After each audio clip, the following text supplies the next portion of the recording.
Hello students, Austin pharma education में आप लोग का स्वागत है। आज हम बात करने वाले हैं ओटीसी या ओवर द काउंटर ड्रग के बारे में।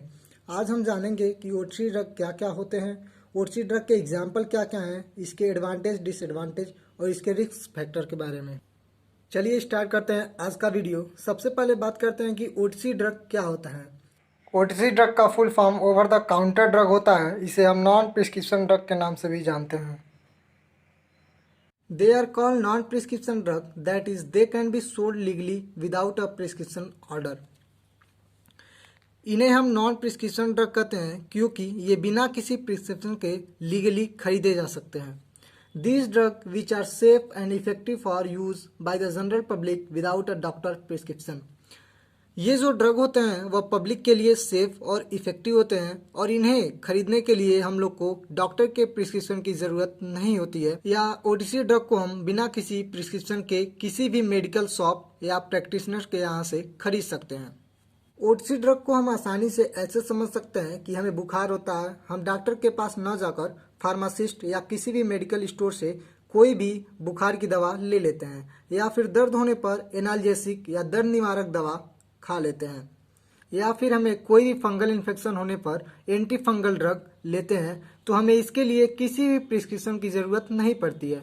इन सब दवाओं को हम over the counter drug, non prescription drug या ओटीसी ड्रग के नाम से जानते हैं।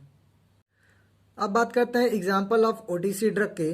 जो कॉमन एग्जाम्पल है वह है Vicks, acetaminophen, Crocin, ibuprofen, Brufen, Combiflam इत्यादि जो ड्रग होते हैं वह हम ओटीसी या ओवर द काउंटर ड्रग के रूप में यूज करते हैं। अब बात करते हैं टाइप्स ऑफ ओटीसी मेडिकेशन के कि ओटीसी दवाएं कितने प्रकार की होती हैं। इसमें पहली जो कैटेगरी है वह एनाल्जेसिक।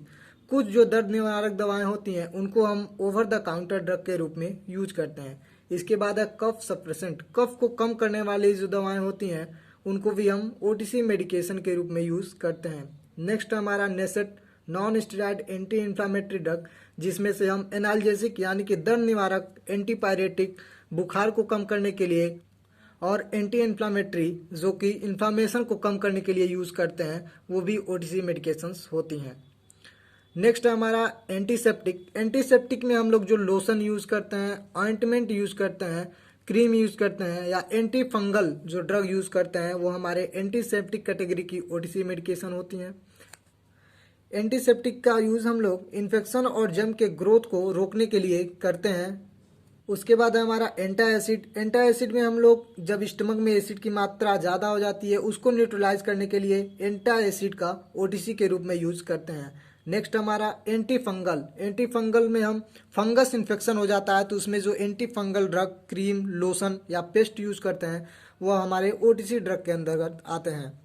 नेक्स्ट हमारा anti histaminic drug. Anti histaminic कभी कभी हमें एलर्जी हो जाती है, स्नीजिंग होने लगती है, रनिंग नोज हो जाता है, उस टाइम हम एंटी हिस्टामिनिक ड्रग ओटीसी के रूप में यूज़ करते हैं। उसके बाद हम लोग लेग्जेटिव का भी यूज़ करते हैं कॉन्स्टिपेशन को कम करने के लिए ओटीसी ड्रग के रूप में। नेक्स्ट हमारा एंटीबायोटिक। एंटीबायोटिक को हम लोग ओटीसी की कैटेगरी में नहीं रखते हैं, केवल इसमें जो क्रीम या स्प्रे होते हैं उनको हम लोग एंटीबायोटिक के ओटीसी ड्रग में रखते हैं। किसी भी एंटीबायोटिक को खाने या उसका सेवन करने के लिए हम लोग को डॉक्टर का प्रिस्क्रिप्शन चाहिए या फिर डॉक्टर से कंसल्ट करके ही हम एंटीबायोटिक का सेवन कर सकते हैं।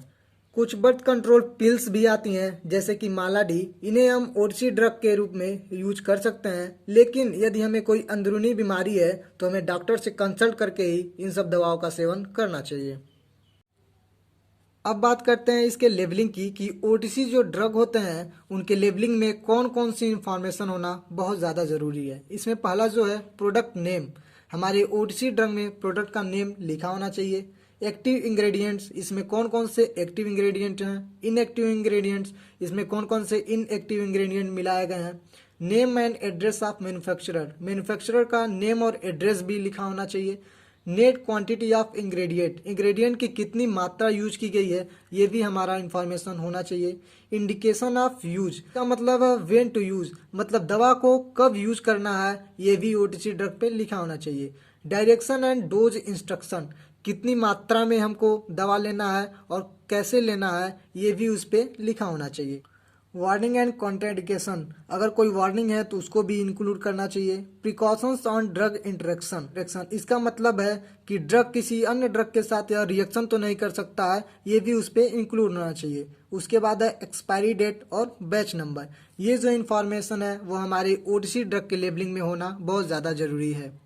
अब बात करते हैं इसके मार्केट एनालिसिस की। अगर मार्केट एनालिसिस की बात करें तो ओवर द काउंटर ड्रग या फिर नॉन प्रिस्क्रिप्शन ड्रग जो होते हैं वह इंडिया में 55% यूज किए जाते हैं, जबकि जो प्रिस्क्रिप्शन ड्रग होते हैं वह ओनली 45% ही यूज किए जाते हैं।